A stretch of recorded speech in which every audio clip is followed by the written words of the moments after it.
দুষ্টুমি করে প্রফেসরকে মেসেজ পাঠালো মেহরিন, হেই হ্যান্ডসাম, আই লাভ ইউ। অতঃপর ফোনটা রেখে খিলখিল করে হেসে উঠল, ঢলে পড়ল বিছানায়। ইনি মেহরিনের ভার্সিটির নিউ ইংলিশ প্রফেসর। প্রথম দিনই দেরি করে যাওয়ায় 1 ঘন্টা যাবৎ বাহিরে দাঁড় করিয়ে রেখেছিল তাকে। আর আজ মেহরিন তারই প্রতিশোধ নিবে বলে ঠিক করলো। এই স্যারকে প্রেমের ফাঁদে ফেলে উচিত শিক্ষা দিবে সে। কিছুতেই ছাড়বে না এহেন খাটাস ছাড়কে।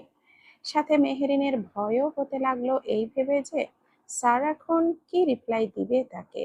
স্যার তাকে যদি চিনে নেয় তখন।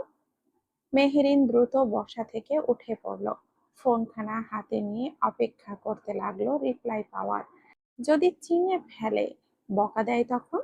এই ভেবে মাথা খারাপ হতে লাগলো মেয়েটার। ইস, এত চিন্তা কেন হচ্ছে তার। এরই মধ্যে ফোনে টুং করে আওয়াজ আসলো। সে তড়িঘড়ি করে ফোনটা সামনে ধরতেই বিস্ময়ে হা হয়ে গেল তার মুখখানা।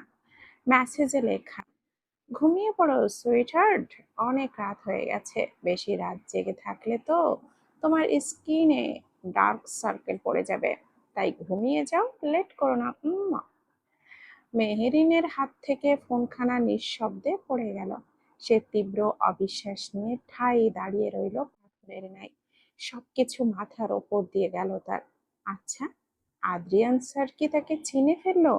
আর তার জন্য কি এভাবে কথা বললেন তিনি? মেহরিন নিজের মাথার চুল খামচে ধরলো 2 হাতে, অতঃপর ধপ করে বিছানায় শুয়ে পড়ল। টেনশনে হাত পা ঠান্ডা হয়ে এলো তার। কাল ভার্সিটিতে গেলে কি হবে সেই চিন্তায় মাথা খারাপ হতে লাগলো।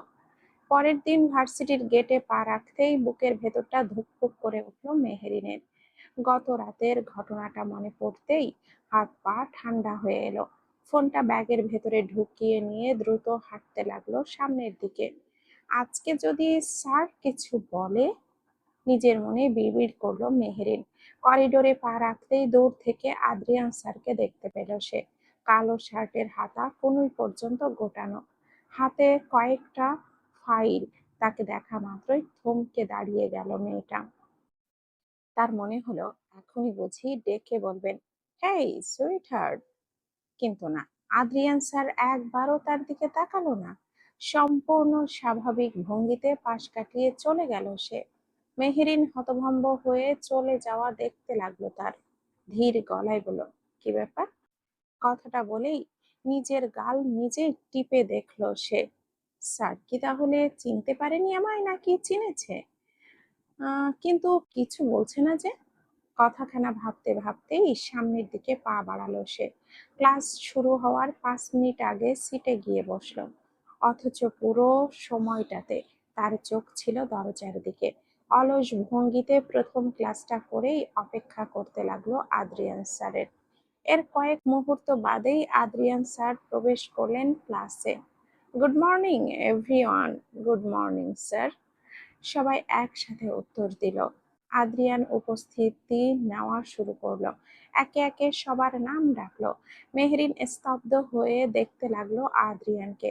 ঠিক তখনই তার কানে ভেসে এলো, মেহরিন তাসনিম। আদ্রিয়ানের কণ্ঠে কেঁপে উঠল মেহরিন। পাশে বসে থাকা তার বান্ধবী শিফা ধাক্কা মারলো মেহরিনকে। সম্বিত ফিরে পেতেই কাঁপা কাঁপা গলায় বলল, জি জি জি, স্যার। আদ্রিয়ান খাতায় ঠিক দিয়ে তার একবার মেহরিনের পানে চাইলো। তার তীক্ষ্ণ চাহনিতে মেহরিনের বুকটা কেঁপে উঠল। তবে এক পলক তাকিয়েই চোখ ফিরিয়ে নিল আদ্রিয়ান। আবারও পরের নাম ডাকতে শুরু করলো সে। না কোনো অতিরিক্ত দৃষ্টি, না কোনো ইঙ্গিত, না কোনো ব্যঙ্গ, যেন গত রাতে কিছুই ঘটেনি। আর এটাই মেহেরিনের অস্থিরতা দ্বিগুণ বাড়িয়ে দিল। কারণ যদি আদ্রিয়ান রেগে যেত, বকা দিত, তাহলে অন্তত বুঝতো কি হচ্ছে। কিন্তু এই স্বাভাবিক আচরণটাই যেন সবচেয়ে ভয়ঙ্কর মনে হলো মেহেরিনের কাছে। ক্লাসের মাঝামাঝি সময়ে হঠাৎ আদ্রিয়ান গম্ভীর গলায় বলে উঠল, মিস মেহরিন, আপনি দাঁড়ান। গমগমে কণ্ঠস্বরের ডাকটাই বুকটা ধড়াস করে উঠল মেহরিনের। পায়ে জোর পেল না এক বিন্দুও। তবুও চোখ মুখ খিচে ধীরে ধীরে উঠে দাঁড়ালো মেয়েটা। বুকটা তার কাঁপছে অজানা আশঙ্কায়। আদ্রিয়ান কয়েক সেকেন্ড মেহরিনের পানে তাকিয়ে থেকে সম্পূর্ণ নির্লিপ্ত কণ্ঠে বলল, গতকালকের দেওয়া হোমওয়ার্ক? মেহরিন কয়েক সেকেন্ড বোকার মতো তাকিয়ে রইল। সে ভাবতেও পারেনি এটার জন্য আদ্রিয়ান তাকে ডেকেছে। সে ভেবেছিল গত রাতের ব্লান্ডার নিয়ে অপমান করবে তাকে, যা ইচ্ছা তাই বলে শোনাবে। অথচ এটা কি হলো? মেহরিন মাথার চুলকে বিড়বিড় করে বলল, এই জন্য ডাকলেন আমায়? শুধু এইটুকুই? আর আমি সারা রাত ভেবে মরেছি তিনি তার মানে সত্যি চিনতে পারেননি আমায়। মেহরিন স্বস্তির নিঃশ্বাস টানল, কিন্তু ঠিক তখনই আদ্রিয়ানের ঠোঁটের কোণে ক্ষীণ একটা হাসি ফুটে উঠল, যা নজর এড়ালো না মেহরিনের। আদ্রিয়ানের ঠোঁটে বাঁকা হাসি দেখে বুকটা কেঁপে উঠল মেয়েটার। সে দ্রুতই চোখ ফিরিয়ে নিল, কনফিউজড হয়ে থ মেরে রইল। মেহরিন ঠোঁট নাড়ালো কিছু বলার জন্য। অন্যদিকে আদ্রিয়ান আবারও স্বাভাবিক হয়ে গেল, একদম গম্ভীর মুখশ্রী করে নিল নিজের। আর মেহেরিনের মাথায় তখন একটাই প্রশ্ন ঘুরপাক খেতে লাগলো, তিনি কি সত্যি কিছু জানেন না, নাকি সবকিছু জেনেও খেলাটা উপভোগ করছেন? ক্লাস শেষে মেহেরিন বেরিয়ে এলো রুম থেকে। প্রচন্ড গরমে বেহাল দশা তার, চোখ মুখ ঘেমে একাকার। তবে করিডোর পেরিয়ে যেতেই হুট করে কারোর শক্ত হাতের বাঁধন অনুভব করলো নিজের কোমরে। মেহেরিন থমকে গেল সেই শীতল ছোঁয়ায়, চোখ মুখ খিচে বন্ধ করে নিল তীব্র আতঙ্কে। সে চোখ মেলল তখন, যখন নাকে ধরা দিল পারফিউমের কড়া ঘ্রাণ। আস্তে আস্তে চোখ মেলে তাকাতে ভয়ে গুটিয়ে গেল মেয়েটা। কেননা তখন সে করিডোরে না, বরং অন্ধকারে আচ্ছন্ন একটা ঘরে পৌঁছে গেছে, যেটা করিডোরের সাথে লাগোয়া। মেহরিনের নিঃশ্বাস বন্ধ হয়ে গেল। ছটফট করতেই খেয়াল করলো কেউ তার গা ঘেঁষে দাঁড়িয়ে আছে, কারোর বলিষ্ঠ দেহর ভার ছেড়ে দিয়েছে তার ওপর। মেহরিন ঘামতে লাগলো ভয়ে, নড়তে চাইলো সে, তবে পারলো না। ভয়ে ভয়ে বলে উঠল, কে কে কে কে?" ওপাশ থেকে ভেসে এলো ফিসফিসানো কণ্ঠ, "ইটস মি, সুইটহার্ট।" কণ্ঠটা ভীষণ চেনা লাগলো মেহেরিনের। কপাল কুঁচকে কয়েক সেকেন্ড চুপ থেকে দাঁতে দাঁত চেপে ধারালো ও কণ্ঠে বলল মেয়েটা। অতঃপর কোনো প্রকার দয়া না করে নিজের সর্বশক্তি দিয়ে ধাক্কা মারলো পুরুষটিকে। "আরে আরে, কি করছিস? আউস!" আচমকা ধাক্কা দেওয়ার ফলে সে টাল সামলাতে না পেরে কয়েক পা পিছিয়ে গেল। দাঁত কিরমির করতে লাগলো মেহেরিন। দরজাটায় হাত দিয়ে আলগা করে আওড়ালো, "হারামজাদা, ইটস মি, সুইটহার্ট না? মারতে চাস আমায়?" ভয়ে জান বেরিয়ে যাচ্ছিল, আর এ এসেছে সুইটহার্ট বলতে। তোর নানির ঘু খা তুই, শালার বেড়ালের বাচ্চা, উগান্ডার নাতি। কথাগুলো বলতে বলতে ঘর ছেড়ে বেরিয়ে এলো মেহেরিন। মাথায় যেন তার আগুন ধরেছে এহেন অবস্থা। অন্যদিকে মেহেরিন রেগে গেছে বুঝতে পেরে শাওন নামক পুরুষটি চুপসে গেল। গোমরা মুখ করে পিছু নিল মেহেরিনের। "সরি, আর বুঝতে পারিনি তুই এতটা ভয় পাবি। আমি তো জাস্ট সারপ্রাইজ দিতে এসেছিলাম।" "সারপ্রাইজ না? সারপ্রাইজ! আর একটু হলে তোর সারপ্রাইজের চক্করে আমি ছবি হয়ে যেতাম। আর তুই ন্যাকা কান্না করতে করতে সেই ছবিতে মালা পরাতিস, শালা টিকটিকির বাচ্চা। আমার জানটাই নিয়ে নিচ্ছিল। উফ উফ!" শাওন পুরোপুরি ভাবে চুপসে গেল মেহেরিনের কথায়। মেহেরিন দাঁতে দাঁত চেপে এসে দাঁড়ালো ক্যাম্পাসে। গরম আর তীব্র ভয়ে তার চোখ মুখ ঘেমে নেমে একাকার। নিঃশ্বাস ফেলছে জোরে জোরে। অন্যদিকে শাওন নিজেও তার সামনে দাঁড়িয়ে হাত জোর করে বলল, "সরি রে, ভুল হয়ে গেছে, মাফ কর। এরকম আজ কোনো দিনও হবে না, প্রমিস। তোর কাছে রাখ তোর সরি, প্লিজ রে, এবারের মতো মাফ কর।"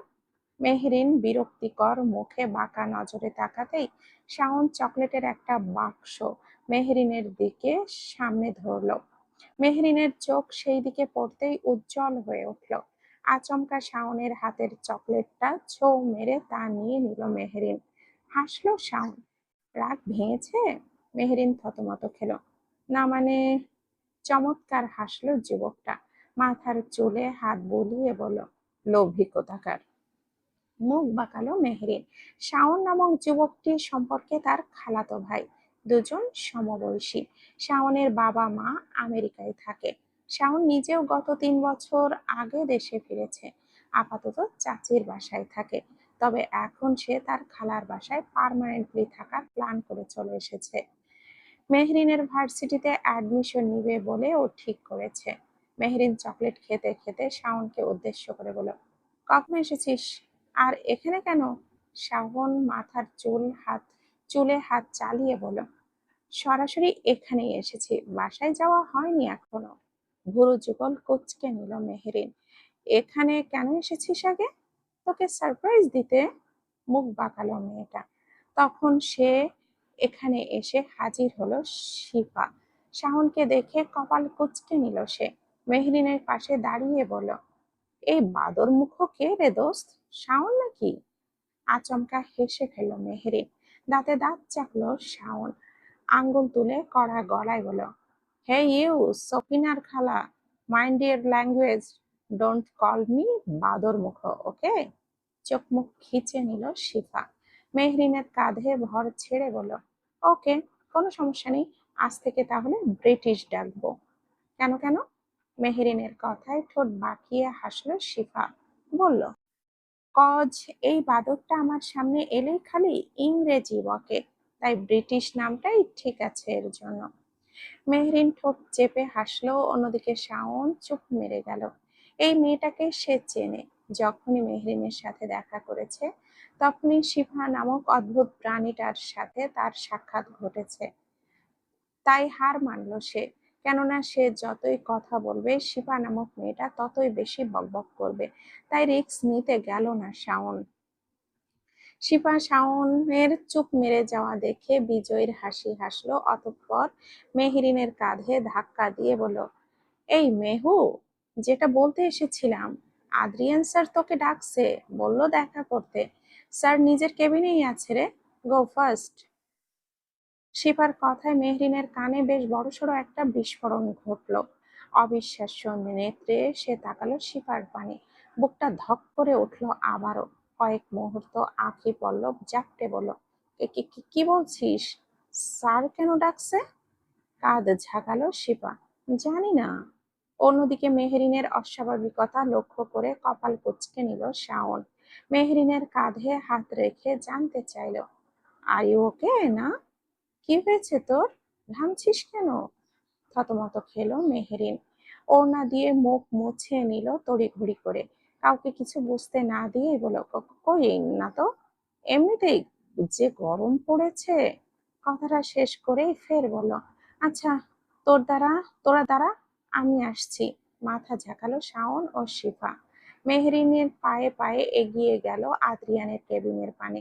তার পা কেমন যেন কাঁপছে, বুকটাও ধড়ফড় ধড়ফড় করছে। মেহরিন তার চুলগুলো ঠিক করলো।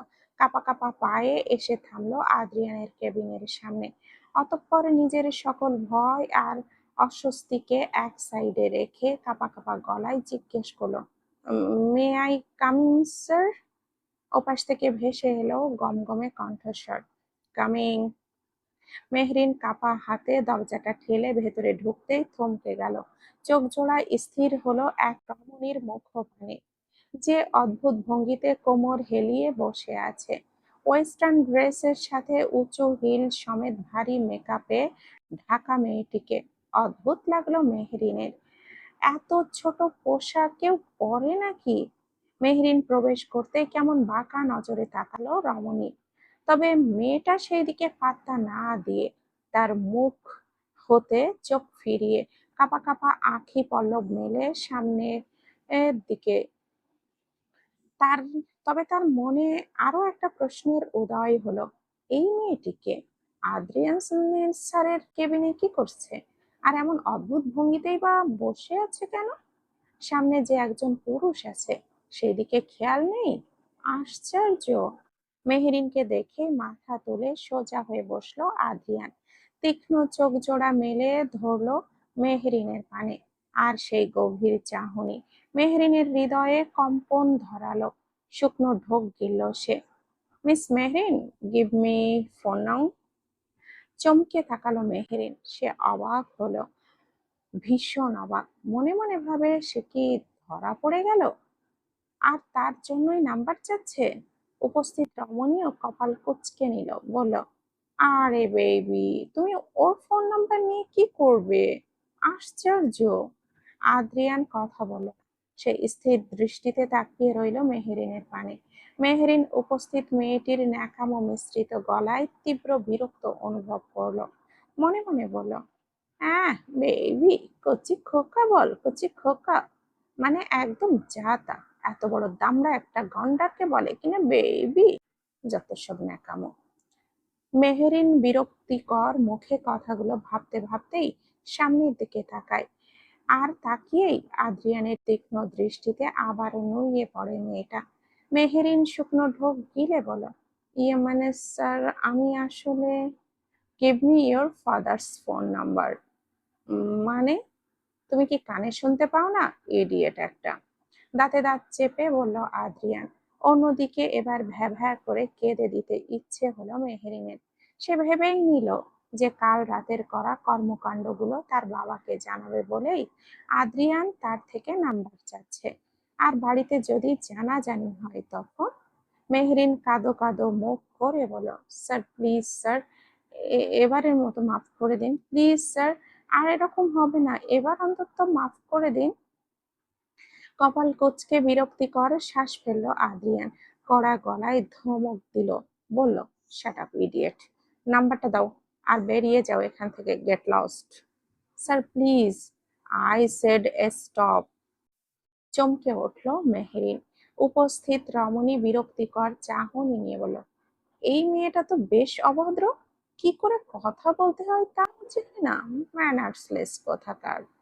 মেহরিন ভয়ের মাঝেও দাঁতে দাঁত চাপলো। মনে মনে আচ্ছা করে ধুয়ে দিল মেয়েটাকে। শালি, মুখে একটা থাবা। শেয়ালের ঘু মেখে ঢং করছিস, পুরুষ মানুষের সামনে মেলে দিয়ে বসে আছিস, আবার আমাকে ম্যানার্সলেস শেখাচ্ছিস। দাঁড়া, শালি কুত্তার ঘু খা, তোর মাথায় বাজ পড়ো, পাগল হয়ে ভাব ভাবনায় ভর্তি হ তুই।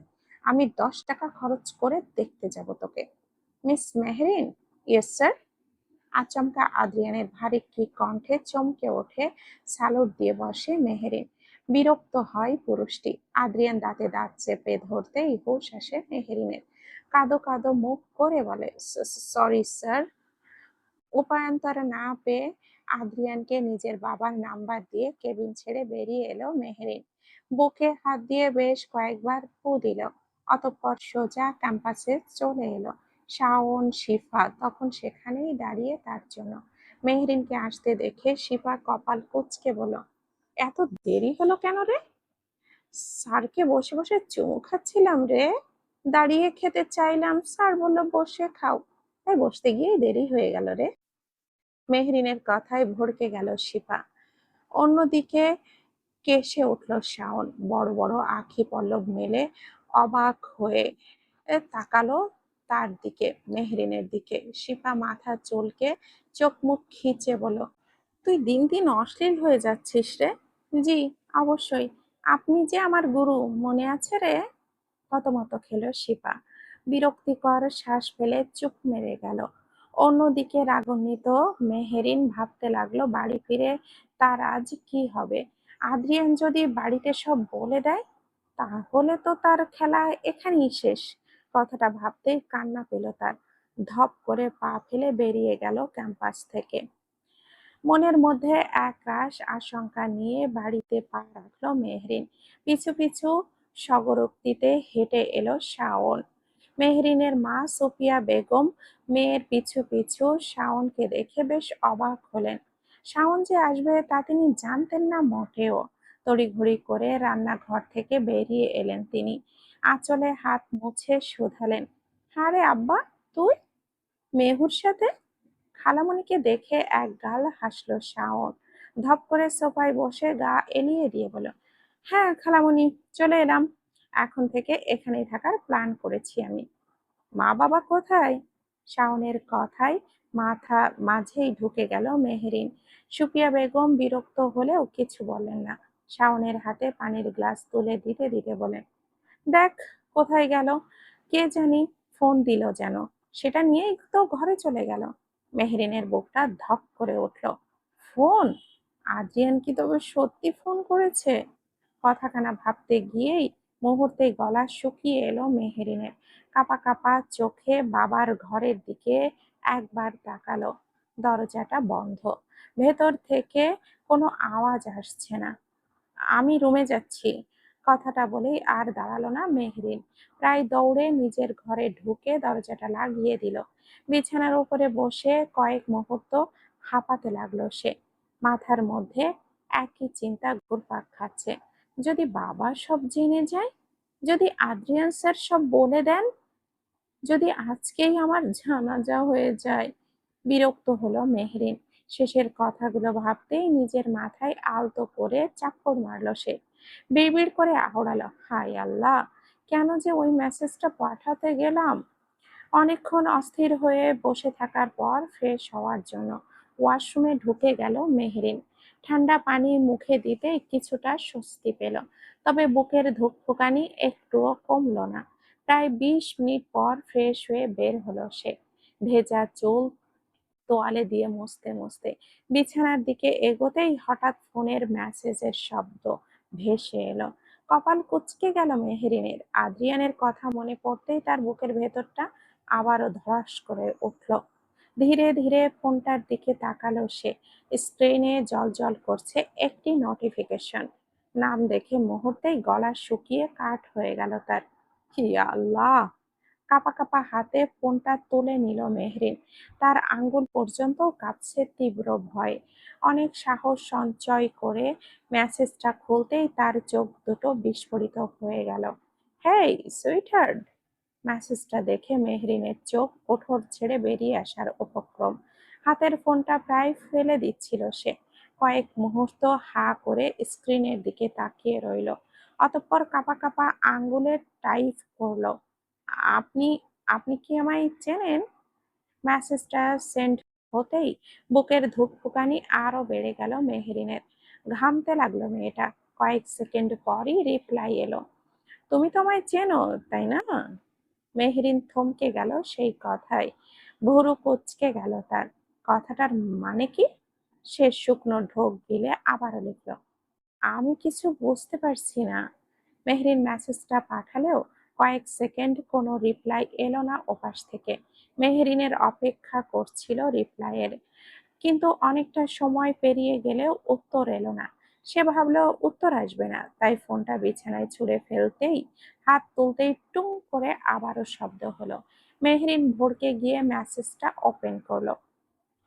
বুঝতে পারছো না, নাকি বুঝতে চাইছো না? শুরুটা তুমিই করেছো সুইটহার্ট, শেষটা আমিই করব। মেসেজটা দেখে মেহরিন ধপ করে বিছানায় বসে পড়ল। সে বেশ বুঝে গেছে আদ্রিয়ান তাকে আর ছাড়বে না। নিশ্চয়ই চিনেও ফেলেছে তাকে। মেহরিনের বড্ড কাঁদতে ইচ্ছে হলো।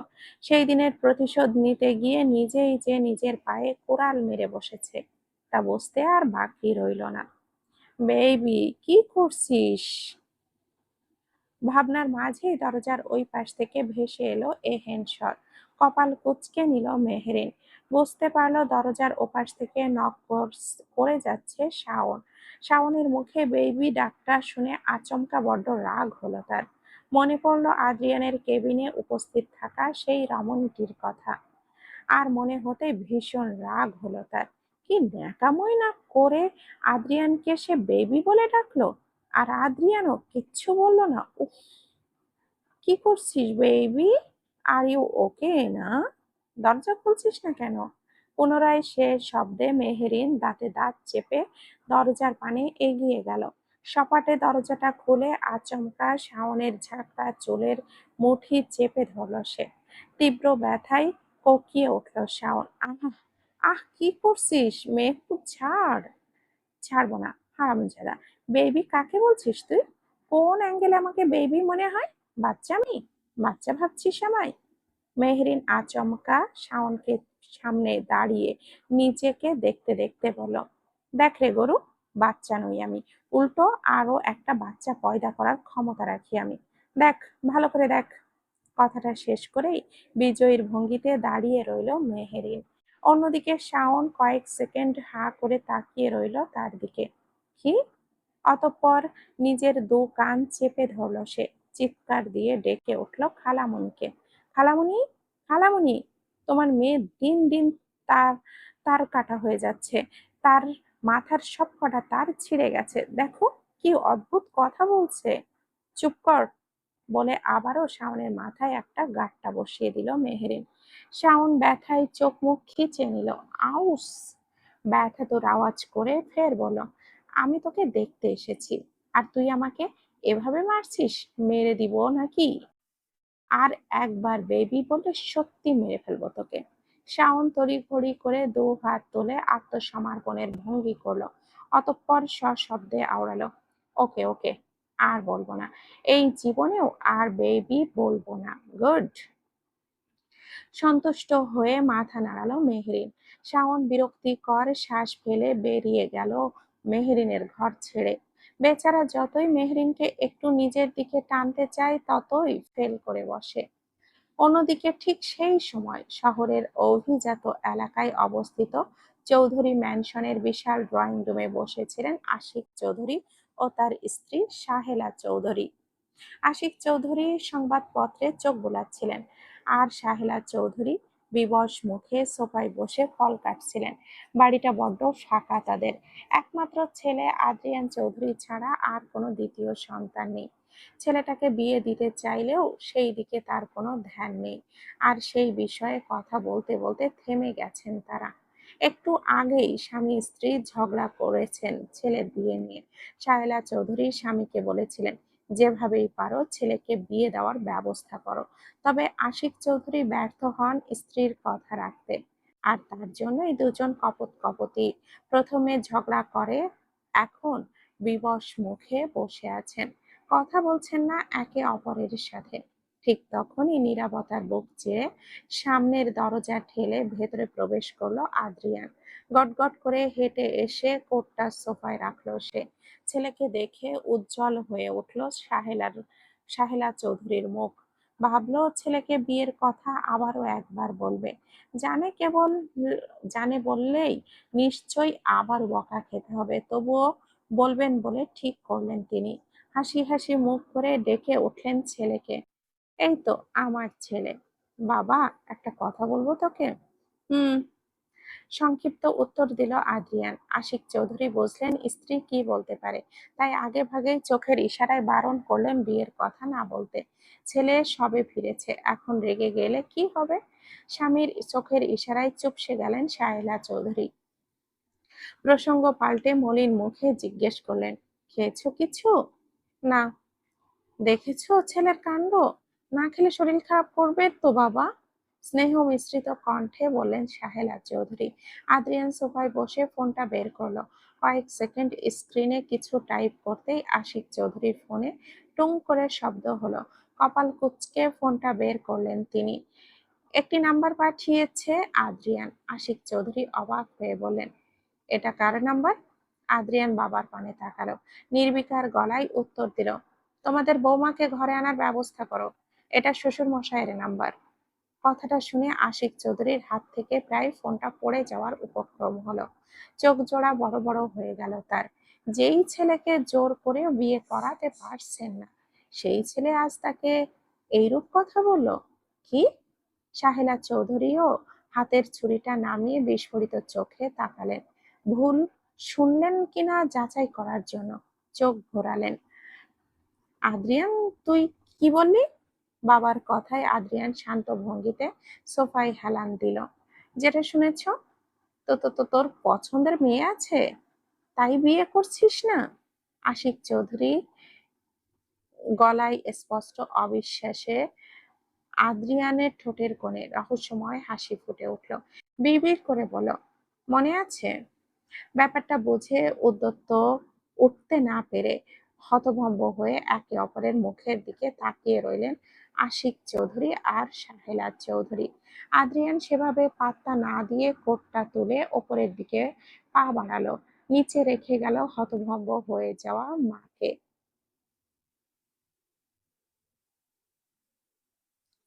সকাল সকাল ভার্সিটি যাওয়ার জন্য তৈরি হচ্ছে মেহেরিন। বিছানার উপরে এলোমেলো হয়ে পড়ে আছে বই খাতা সহ বেশ কিছু পোশাক। আয়নার সামনে দাঁড়িয়ে কানে দুল পড়তে পড়তে নিজের চুলগুলো ঠিক করছিল সে। ঠিক তখনই দরজা ঠেলে ভেতরে প্রবেশ করলেন সুফিয়া বেগম। মেহেরিন আয়নার প্রতিফলনে মাকে দেখতে পেয়ে কপাল কুঁচকে নিল। কি ব্যাপার, সকাল সকাল আমার রুমে?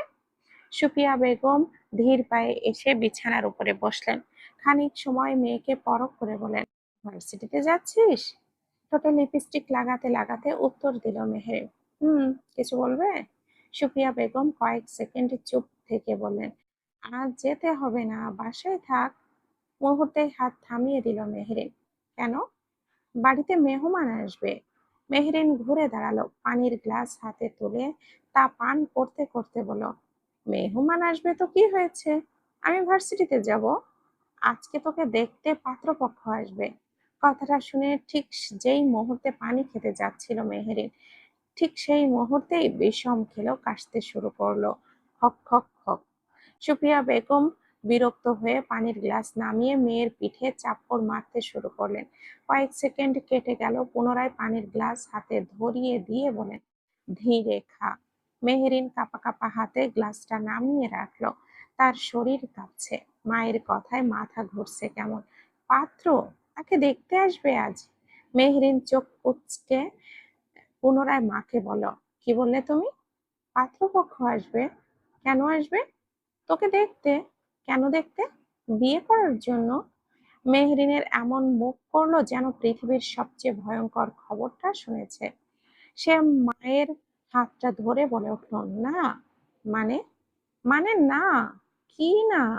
বিয়ে না। কেন? কারণ আমি বিয়ে করতে চাইছি না। সুফিয়া বেগম চোখ পাকালেন। মেয়ের হাত ছেড়ে বিরক্তির বদনে কয়েক মুহূর্ত তাকিয়ে রইলেন।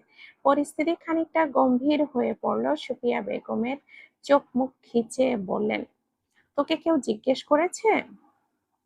মেহরিন কাঁদো কাঁদো মুখে চট করে উত্তর করলো, অবশ্যই করবে। বিয়ে আমার, মতামতও আমার। বেশি কথা বলিস না। আমি বিয়ে করব না। করবি? করব না। করবি? করব না। করবি? না। হ্যাঁ। না। হ্যাঁ। না মানে না। মেহেরিনের কথায় শেষমেশ বিরক্ত হয়ে মাথায় হাত দিলেন সুফিয়া বেগম। এই মেয়ে যে সোজা কথা শোনার মানুষ না, তা তিনি জানেন। আল্লাহ, এই মেয়েকে নিয়ে আমি কি করি? মেহেরিন দুই হাত কোমরে রেখে দাঁড়িয়ে রইল। দেখো মা, আমি এখনো পড়াশোনা করছি। এখন আমার বিয়ে টিয়ে করার কোনো ইচ্ছে নেই। সুফিয়া বেগম বোঝানোর ভঙ্গিতে বললেন, ওরা শুধু দেখতে আসবে। মেহেরিন চোখ মুখ কুঁচকে নিল। আমি কি জাদুঘরের কোনো মূল্যবান পাথর বা হিরে জহরত যে ওরা আমায় পরিদর্শন করতে আসবে? দেখতে দিব না আমাকে।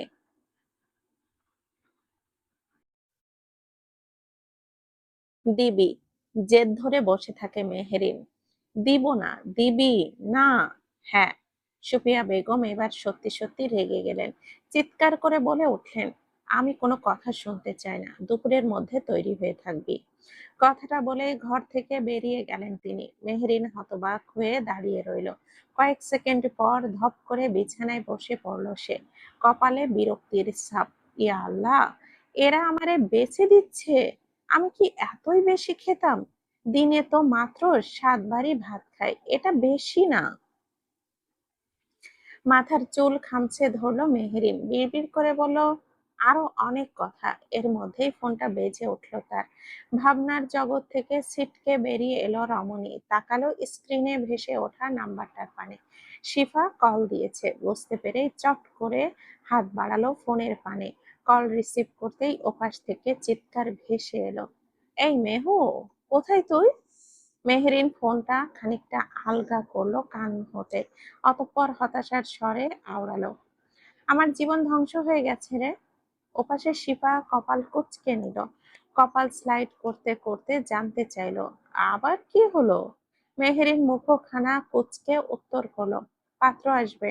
2 সেকেন্ড নীরবতা কাটলো দুই বান্ধবীর মধ্যে। তারপর, কি? শিফা চিৎকারে ফোনটা কান থেকে সরিয়ে নিল। মেহেরিন দাঁতে দাঁত চেপে বলল, চিল্লাস না। পাত্র আসবে মানে? আমাকে দেখতে? তুই রাজি? না। আন্টি? হ্যাঁ। আঙ্কেল?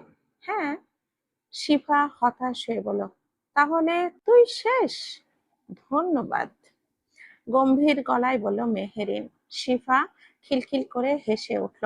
অতঃপর বলল, শোন, ভার্সিটিতে যাস না। যাব না। না। তাহলে বিউটি পার্লারে যাবি। শিফার কথায় মেহেরিনের চোখ জোড়া বড় বড় হয়ে এলো। এই একেই তো আছে পাত্রের চিন্তায় মাথা খারাপ হচ্ছে, এ আবার বিউটি পার্লারের কথা বলছে। মাথা ঠিক আছে শিফার? মেহেরিন কপাল কুঁচকে নিল, বিরক্তিকর শ্বাস ফেলে বলল, কি বলছিস, মাথা ঠিক আছে? হ্যাঁ, যা বলছি ভেবেই বলছি। দেখ, তোর মা বাবা যখন বলছে পাত্র আসবে, তাহলে আসবেই, তুই আটকাতে পারবি না। কিন্তু পাত্র যদি আসেই, তাহলে তোকে সুন্দর দেখাতে হবে না? তোরও তো একটা প্রেস্টিজ আছে, বল। মেহেরিন মাথা চুলকাতে লাগলো শিফার কথায়। বান্ধবী তার খুব একটা ভুল কিছু বলেনি। সে বিয়ে করুক বা না করুক, পাত্রের সামনে তো তাকে সুন্দরী দেখাতেই হবে, নইলে প্রেস্টিজে কি তার হবে? কথাগুলো ভাবতে গিয়ে মেহেরিন নিজের দিকে তাকালো, চুলগুলো কেমন দেখাচ্ছে, আর মুখটা, না, তাকে যেতেই হবে।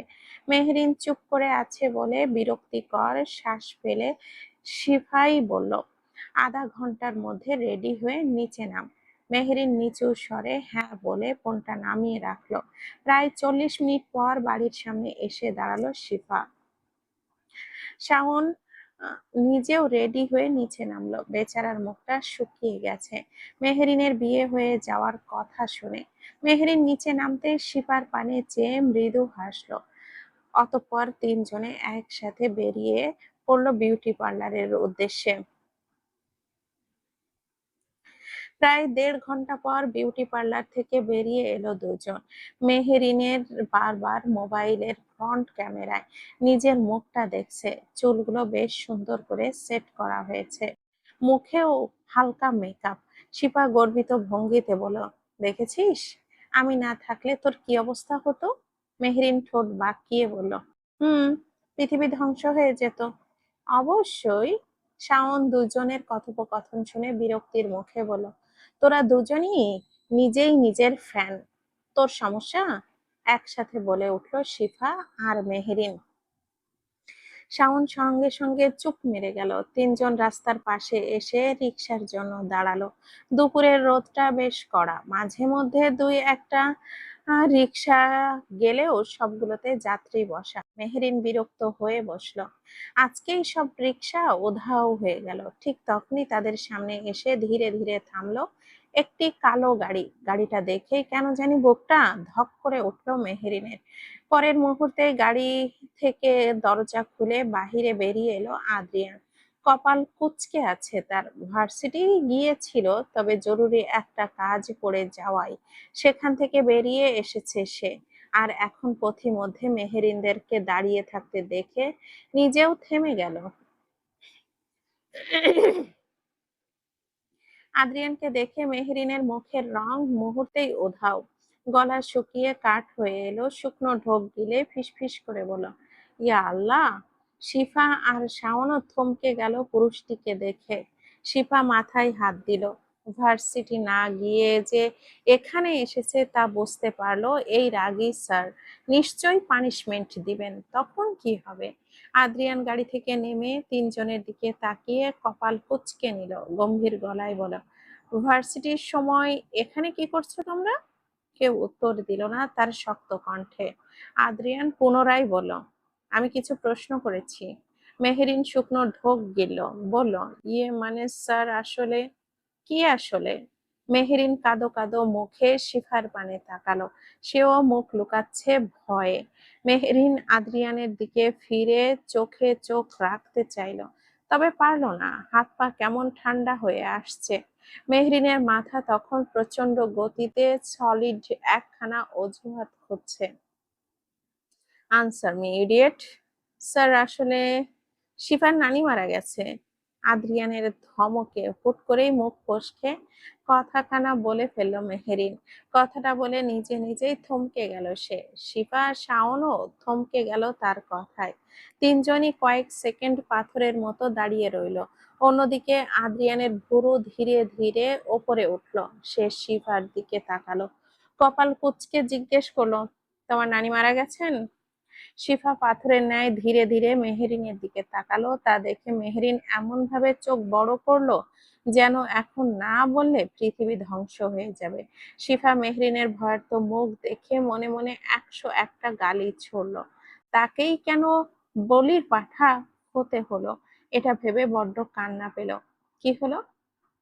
কিছু জিজ্ঞেস করেছি আমি? পুনরায় আদ্রিয়ানের ধমকে শিফা তড়িঘড়ি করে মাথা নেড়ে বলল, জি জি স্যার। কখন? শিফা থতমত খেলো। এখন সে কি বলবে? এই তো মানে আজ সকালে। শিফা উত্তর করার আগেই দ্রুত বলে উঠল মেহেরিন। আদ্রিয়ানের দৃষ্টি এবার সরাসরি মেহেরিনের ওপরে স্থির হলো। আজ সকালে? জি। কয়টায়? এবার পুরোপুরি আটকে গেল মেহেরিন। একটা মিথ্যা বলতে গিয়ে সে 10টা মিথ্যা বলতে হবে তা বুঝতে আর বাকি রইল না। মেহেরিন কাঁপা কাঁপা গলায় বলল, কয়টায় মানে? মারা যাওয়ার সময় কয়টা? শাওন মুখ ফিরিয়ে হাসি চেপে রাখতে লাগলো পরিস্থিতি দেখে। তা দেখে মেহেরিন দাঁতে দাঁত চেপে শাওনের দিকে তাকালো। অন্যদিকে আদ্রিয়ান আবারও বলল, হাসপাতালে মারা গেছেন? উত্তর করলো শিফা, জি। কোন হাসপাতালে? শিফা চোখটা বন্ধ করে মনে মনে কলেমা পড়তে শুরু করলো। একের পর এক প্রশ্ন দেখে মেহেরিন কপাল কুঁচকে মুছলো ও ভয়ে। অন্যদিকে আদ্রিয়ানের সন্দেহ আরো বেড়ে গেল। আচ্ছা, নাম কি তোমার নানির? এই প্রশ্ন শুনে তিনজনেরই মাথা ফাঁকা হয়ে গেল। শিফা তো নিজের নানির আসল নামটাও মনে রাখতে পারছে না এই মুহূর্তে। আদ্রিয়ানের ঠোঁটের কোণে বাঁকা হাসি টানলো। তাদের নীরবতা দেখে বলল, মজার ব্যাপার তো। মেহেরিন কাঁপা গলায় বলল, কি? নানি মারা গেছেন, কিন্তু তোমাদের কারোরই মনে দুঃখের ছিটেফোঁটাও নেই? নানির নামও বলছো না? তিনজন একসাথে গিলে ফেললো শুকনো ঢোক। আদ্রিয়ান এবার 2 হাত গুটিয়ে দাঁড়ালো। আরেকটা প্রশ্ন। জি। শিবার নানি মারা গেছেন, তাহলে বিউটি পার্লারের সামনে কেন তোমরা? আবার মেকআপও করছো দেখছি। পুরো পৃথিবী যেন কয়েক সেকেন্ডের জন্য থেমে গেল এই প্রশ্নে। মেহেরিন, শিফা আর শাওন একে অপরের মুখের